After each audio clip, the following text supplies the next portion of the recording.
नमस्कार दोस्तों, excellent coaching के यूट्यूब चैनल में आप लोग का स्वागत है।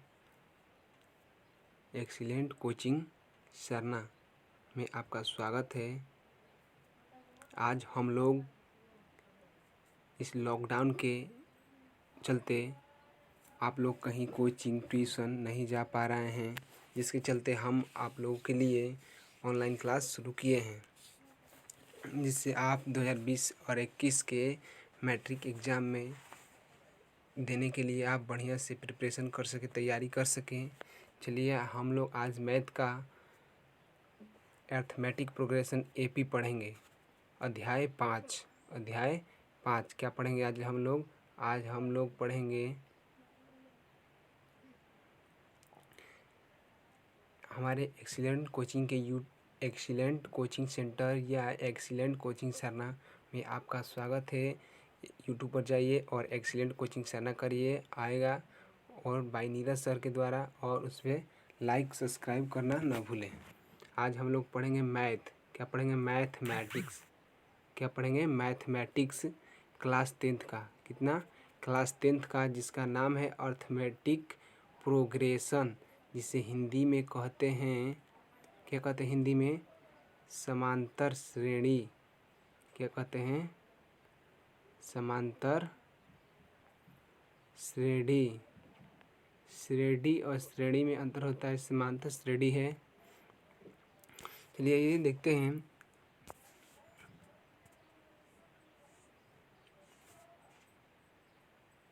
अर्थमेटिक प्रोग्रेशन,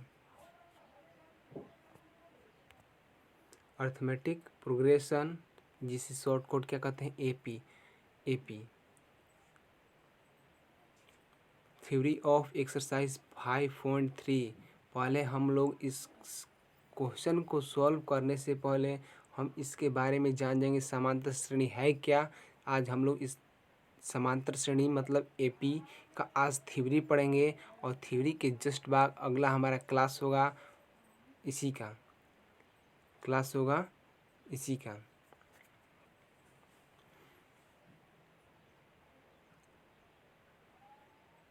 अनुक्रम सीक्वेंस। अनुक्रम मतलब सीक्वेंस किसे कहते हैं? यदि किसी वस्तु या अंक को, जब कोई वस्तु हो गया या अंक हो गया, जैसे 2, 4, 6, 8 को देकर, क्या देकर? कॉमा देकर। ये क्या है? कॉमा देकर लिखा जाता है, तो इस लिखने की प्रक्रिया को, इसी प्रक्रिया को क्या कहा जाता है? अनुक्रम या सीक्वेंस कहा जाता है। क्या कहा जाता है? अनुक्रम कहा जाता है या सीक्वेंस कहा जाता है। जैसे 4, 8, 12, ये सब क्या है? ये सीक्वेंस। यही लिखने की प्रक्रिया को क्या कहते हैं? सीक्वेंस कहते हैं। क्या कहते हैं? सीक्वेंस कहते हैं। जैसे 5, 10, 5, 10, 15, 20, 25, 30, ये डॉट डॉट कॉमा देकर किया गया है। ये क्या है? सब अनुक्रम है। जैसे दूसरा है 2, 4, 6, 2, 4, 6, 8, 10, 12, 14। ये क्या है? सब अनुक्रम है। क्या है? अनुक्रम। अब देखते हैं श्रेणी किसे कहते हैं? श्रेणियाँ श्रेणी। जब किसी वस्तु या अंक को जोड़ चिन्ह प्लस देकर लिखा जाता है। जब किसी वस्तु को, मान लीजिए 5 हो गया, 5 + 10 + 15, जब किसी वस्तु को या अंक को प्लस देकर लिखा जाता है, तो इस लिखने की प्रक्रिया को क्या कहते हैं? श्रेणी कहते हैं। इस लिखने की प्रक्रिया को क्या कहते हैं? श्रेणी कहते हैं। जब कोई वस्तु हो गया या अंक हो गया, उसको कॉमा दिया जाता है तो अनुक्रम हो जाता है, और उसमें प्लस चिन्ह देकर लिखा जाता है, तो और उसी लिखने की प्रक्रिया को क्या कहते हैं? श्रेणी कहते हैं। क्या कहते हैं? श्रेणी कहते हैं। क्या कहते हैं? श्रेणी कहते हैं। जैसे 2 + 4 + 6 + 8 + 10 + 12 + 14, सब ये क्या है? ये श्रेणी है। क्या है? श्रेणी है। आगे की ओर देखते हैं। अब बात करते हैं कि श्रेणी श्रेणी हम लोग जान चुके हैं।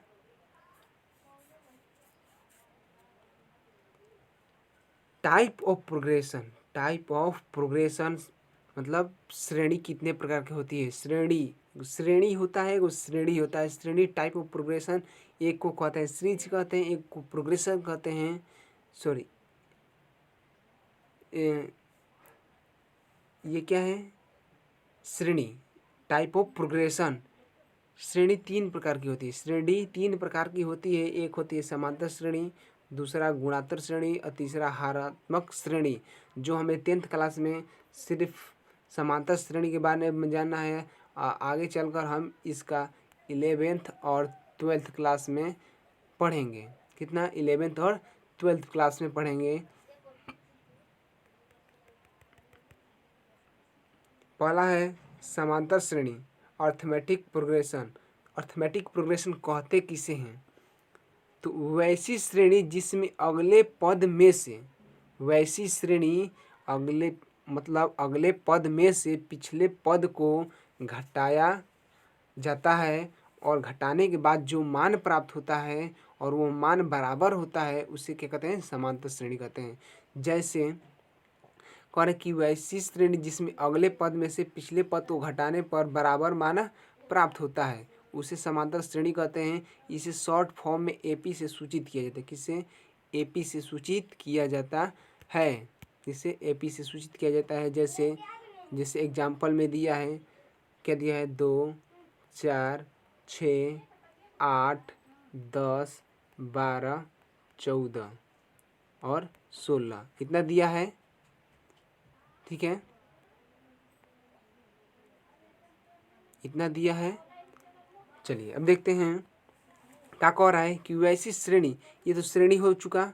अब कौन सा श्रेणी है, समांतर श्रेणी है। अब समांतर श्रेणी कहते किसे हैं, देखते हैं। अगले पद में से, अगला पद ये है A1, ये है A2, ये है A3, ये है A4, ये है A5, ये है A6, ये 7, A8। ठीक है, ये A1, A2, A3, A4, A5, A6 ये है। ठीक है, अब देखते हैं क्या है, 2, 4, 6, 8, 10, 12, 14, 16।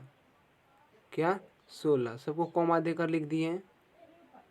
ये हो गया हमारा क्या, ये हो गया श्रेणी। अब श्रेणी में करें कि समांतर श्रेणी। ठीक, तो समांतर श्रेणी कहते किसे हैं, तो अगले पद से पिछले पद को घटाया जाता है। जैसे 4 - 2 बराबर 2। ठीक, फिर 6 - 4 बराबर 2। ठीक, सेम दैट इसी तरह आएगा। फिर है 8 - 6 बराबर 2 आ गया। फिर 10 - 8 बराबर 2। मतलब सबका मान क्या आ रहा है, बराबर आ रहा है, सेम आ रहा है। अगले पद में से पिछले पद को घटाया जा रहा है तो मान प्राप्त बराबर हो रहा है। उसे ही समांतर श्रेणी कहते हैं। क्या कहते हैं, समांतर श्रेणी कहते हैं। और इसे शॉर्ट फॉर्म में एपी से सूचित किया जाता है। 2, 4, 8, 6, 10, 12, 14, 16 दिया है। 4 में से 2 घट गया, 2 बचा। 6 में से 4 घटा 2 बचा। 8 में से 6 घटा 2 बचा। 10 में से 8 घटा 2 बचा। 12 में से 10 घटा 2 बचा। 14 में से 12 घटा 2 बचा। और 16 में से 14 घटा 2 बचा। अतः यही समांतर श्रेणी में है। क्या है, समांतर श्रेणी में है। आगे की ओर चलते हैं।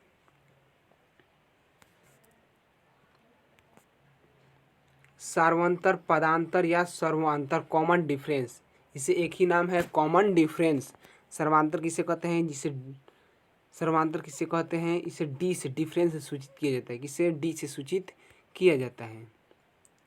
समांतर श्रेणी में A2 - A1, समांतर श्रेणी में A2 - A1 सर्वांतर या पदांतर कहते हैं। मतलब अगला पद माइनस पिछला पद, मतलब A1, A2, A3 dot dot इसी तरह होता है। ठीक है,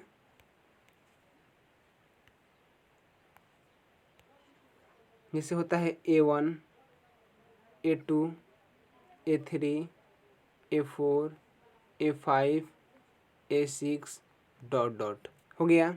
अब कह रहा है क्या, सर्वांतर या पदांतर। सर्वांतर कहते किसे, तो दूसरा पद में से पहला पद को घटा दिया जाता है।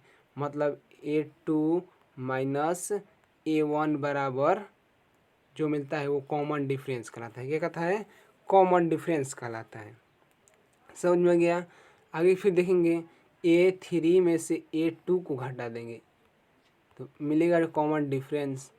क्या मिलेगा, कॉमन डिफरेंस दिया है यहाँ पर, दूसरा पद माइनस पहला पद।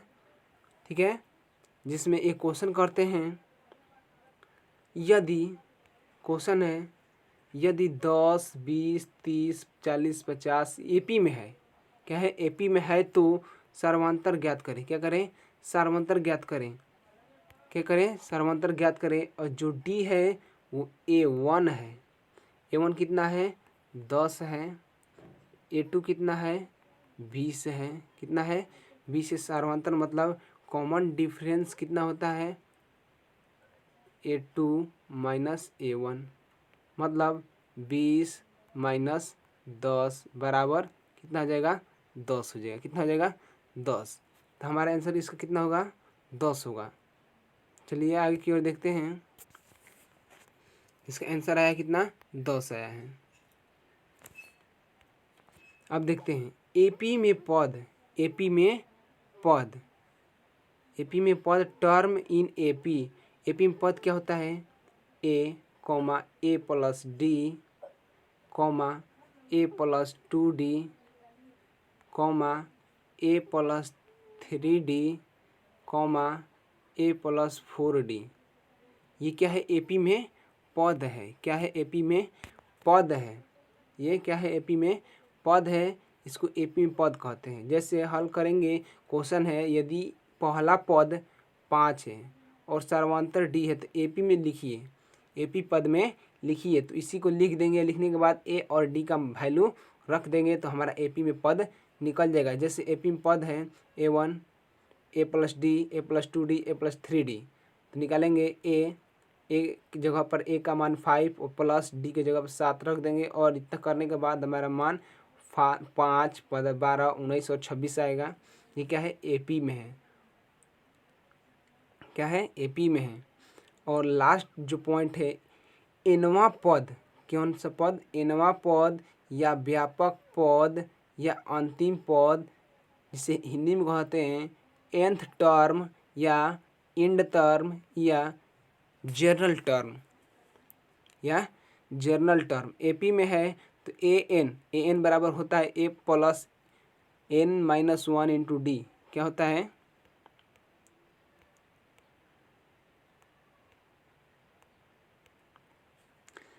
ए एन बराबर का होता है, ए एन बराबर a plus n minus 1 into d. क्या होता है, डी। ये क्या है, एपी में एनवा पद या अंतिम पद कहते हैं। इसे क्या कहते हैं, अंतिम पद कहते हैं। चलिए ये देखते हैं। अगर हमारा वीडियो ये पसंद आए तो लाइक सब्सक्राइब करना ना भूलें। और हमारे एक्सीलेंट कोचिंग के सरना में आप सब्सक्राइब करना ना भूलें। बाकी thanks, all the best. Video पसंद आए तो थम्स अप जरूर करें।